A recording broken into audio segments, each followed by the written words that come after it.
Hi dear students, welcome back to the online class of class 9th Democratic Politics. Lesson name is Working of Institution Part 2. In our last class, we discussed how a policy decision is taken in democracy, where we discussed in detail the office memorandum or the Mandal Commission report. Today we are going to understand at first what is the need of political institutions, what is meant by parliament, why do we need a parliament, and what are the two houses of parliament. These topics today we are going to discuss. In our last class we have seen the example of office memorandum through which how many matters the government is responsible. The government is responsible, ensuring security to the citizens. The government provides facilities of education, health, etc. The government collects taxes and it spends money of all the expenses of the country. The government even have the expense of defense and many development programs like road, bridges, etc., etc. And government have lots of welfare schemes for the upliftment of the poor people, and there will be lots of disputes in between the government and other states or between the people or between the institutions. So there will be someone to solve all these problems. So we have the judiciary or Supreme Court, High Court and all other courts. They decide the disputes. So to attend all these tasks, several arrangements are made in all modern democracies. So these arrangements are called institutions. So in democracy, every institution is assigned one or other work. So all these institutions, powers, their function, their rules and regulations, everything is mentioned in our constitution. So we can say that the Prime Minister and the Cabinet are the institutions that take all important policy decisions of a country. The Prime Minister is an institution, and the Cabinet, that is the important central ministers including, are the institutions that take all important policy decisions. Secondly, the civil servants working together, all the part of the country, all the government employees are responsible for taking steps to implement the minister's decisions.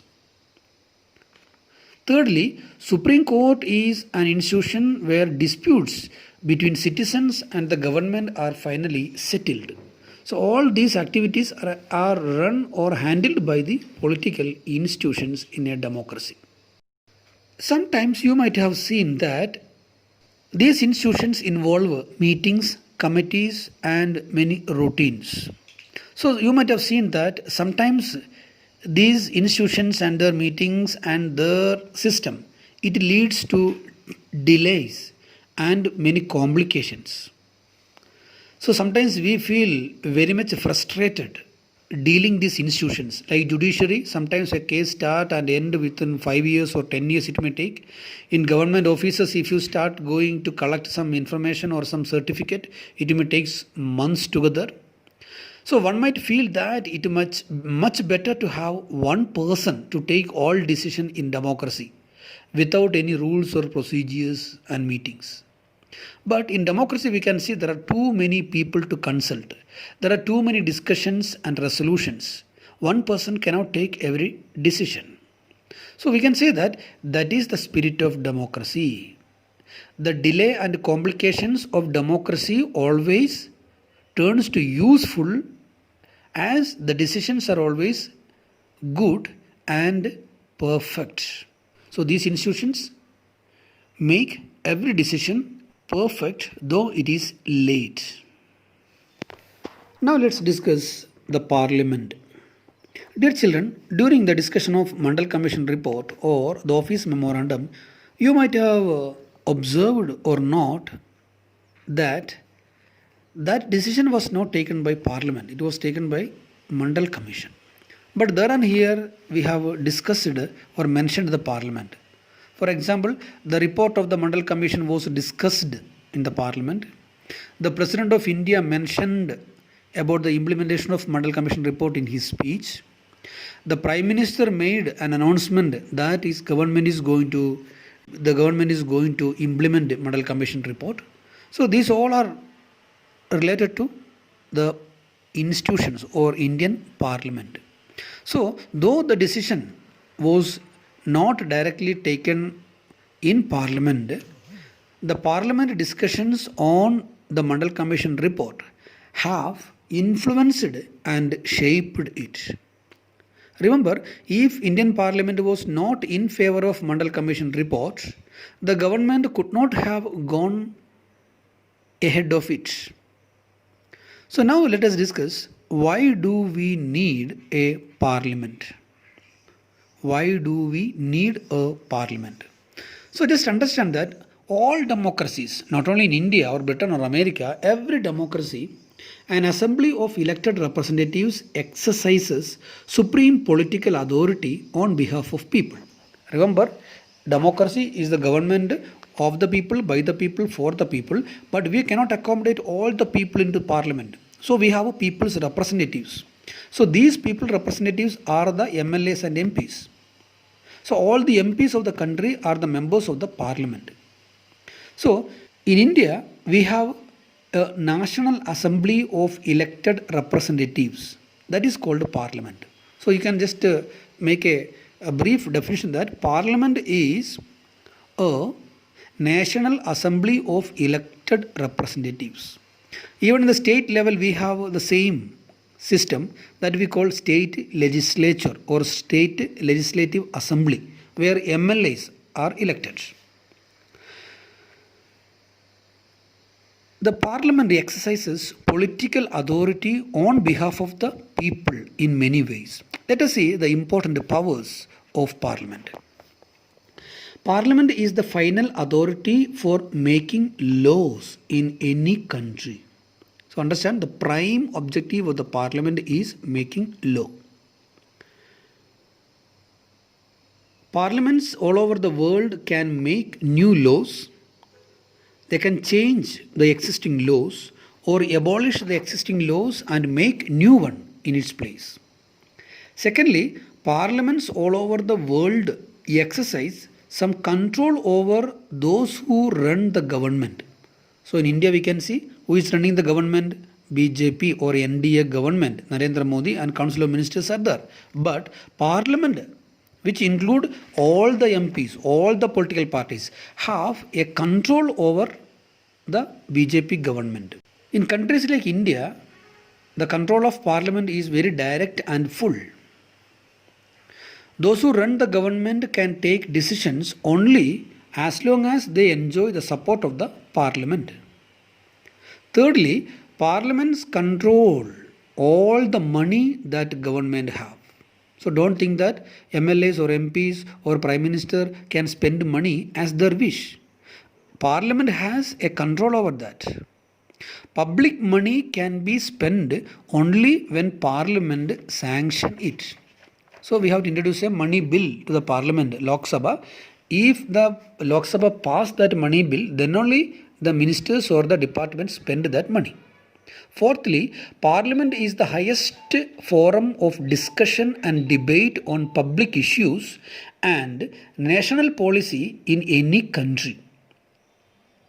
Remember that democracy is always importantly give chances for debate and discussions.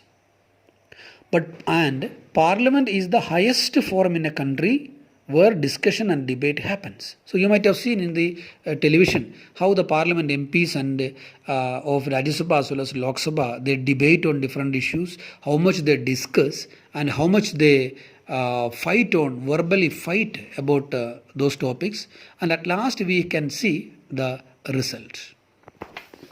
Dear children, now today's last topic is two houses of parliament. Let us briefly understand the two houses of parliament. I hope in your lower classes you might have learned that we have two parts in our parliament. One, Lok Sabha, another one is Rajya Sabha. They are called chambers of houses. Among these chambers of houses, Lok Sabha and Rajya Sabha, Lok Sabha is usually directly elected by the people and exercise the real power on behalf of the people. So remember, Lok Sabha members are directly elected by people, or Lok Sabha MPs are directly elected by people. The second house, that is Rajya Sabha, that is indirectly elected by legislatures of the state, union territories, and even president can appoint 12 members in Rajya Sabha who are good at in art, literature, science, social service, etc. So just understand the difference between Lok Sabha and Rajya Sabha first here itself. Lok Sabha MPs are directly elected by people, while Rajya Sabha MPs are indirectly elected by the MLAs of all the states, the MLAs of all the union territories, and 12 members can be nominated by Indian President also towards the Rajya Sabha. In our country, these two houses, one is known as Council of States, that is Rajya Sabha, and the House of the People, that is Lok Sabha.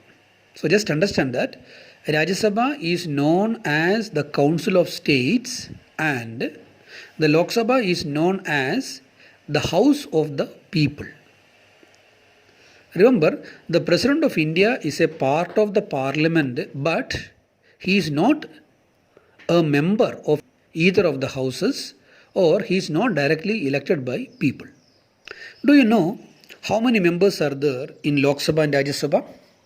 We can say that the maximum capacity of Lok Sabha is 543. That means 543 MPs should be elected from every part of the country after every 5 years through Lok Sabha elections. Rajya Sabha, the maximum strength is 245. 245. Who elects the members of Lok Sabha and Rajya Sabha? I told you just before. Lok Sabha members are elected by the people of India directly. So we have a Lok Sabha constituency. So Udasi sir is the Lok Sabha MP of Haveri district. Like that, every Lok Sabha constituency there will be a Lok Sabha MP. And who elects the members of Rajya Sabha? That is what just before I told you. The MLAs of the state as well as union territories. President can nominate 12 members. What is the length of the term of Lok Sabha and Rajya Sabha? Lok Sabha, as you know, its length is 5 years. After every 5 years, the Lok Sabha should be dissolved. But what about Rajya Sabha? Rajya Sabha members have 6 years tenure. Rajya Sabha we call as a permanent body. Why? Because Rajya Sabha never get totally dissolved. Every 2 years, 1/3 of its members will be retired. Remember that Lok Sabha is called a permanent body. Why? Because every 2 years, for 33% of the members of the Rajya Sabha will retire, and at the same time 33% members will be elected. So it continues every 2 years so that the Rajya Sabha remain as a permanent body. 6 years is the maximum tenure of a Rajya Sabha member. Now let me ask you one question. Which of these two houses is more powerful? Whether the upper chamber or the lower chamber? Which is upper chamber? Rajya Sabha is known as the upper chamber of Parliament. Lok Sabha is known as the lower chamber of Parliament. We may sometimes confuse that upper chamber will have more power, lower chamber will have less power. But it is not like that. This is just a style of speaking old way.